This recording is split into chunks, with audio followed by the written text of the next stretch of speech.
শুনলাম আল্লাহ পাক জানাচ্ছেন নবী মুসাকে, এ নবী মুসা, কোন আমার দরবেশ বান্দা,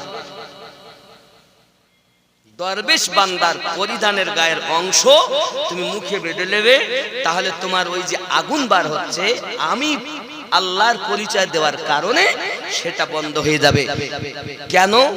আমার দরবেশ যারা হয়,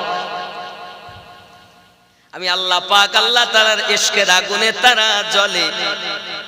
আর ইশকের আগুনের এত ক্ষমতা, জাহান্নামের আগুন জ্বালিয়ে দেবে, পুড়িয়ে দেবে। হে যুবকেরা, আপনারা শুনেছেন হাদিস শরীফে মৌলবীদের মুখে, জাহান্নামের আগুন এত তেজ, এত তেজ, সুস পরিমাণ যদি দুনিয়ার দিকে করে দেওয়া হয়, জাহান্নামের আগুন জ্বলে, এই আগুনের তাপে দুনিয়া জ্বলে ছাই হয়ে যাবে।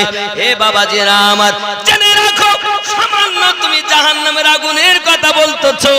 হে যুবকেরা, বাবারা, ভাইয়েরা, ভালো করে জেনে নাও, আল্লাহ পাকের পথের পথিক যারা হয়, প্রতিষ্ঠিত কলবে যারা করেছে আল্লাহকে, রুহুতে কলবে যাদের আল্লাহ প্রতিষ্ঠিত রয়েছে, আমার তাদের সম্মান দরবেশ পরিণত হয়ে গেছে। তারা এই দরবেশ ব্যক্তিদের কলবের নূর এমন আছে, দেহের নূর এমন আছে, জাহান্নামের গেটের কাছে যদি যায় সঙ্গে সঙ্গে জাহান্নাম নিভে যাবে।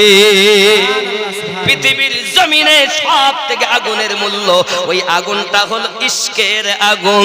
আল্লাহ এমন আগুন বানাননি বাবা, জাহান্নামের আগুন বানানোর রহস্য হাদিস শরীফে আমরা যেটা পেয়েছি, জাহান্নামের আগুন, আল্লাহ আগুনকে নিয়ে আপনার 1000 বছর জ্বালিয়েছেন, আগুনটা সাদা হয়ে গেল, আবার 1000 বছর জ্বালিয়েছেন, আগুনটা লাল হয়ে গেল।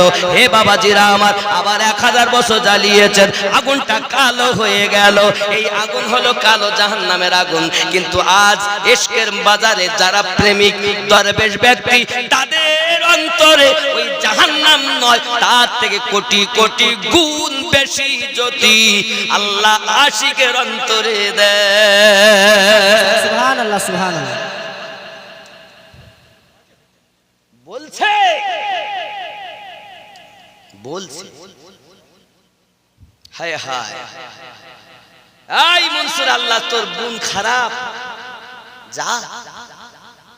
মনসুর আল্লাহ দেখতে যে সত্যি তো তাই, কত কুদরতি লোক এসে খেতে দেয়, পিছন দিক থেকে আওয়াজ দিতে, বোন তুমি কি খেয়েছো আমাকে দাও, তুমি এখানে এসছো, লাও। এখন অল্প অল্প ছিল, সেইটুকু ভাই পান করেছে। পান করার পরই আনাল হক, আমি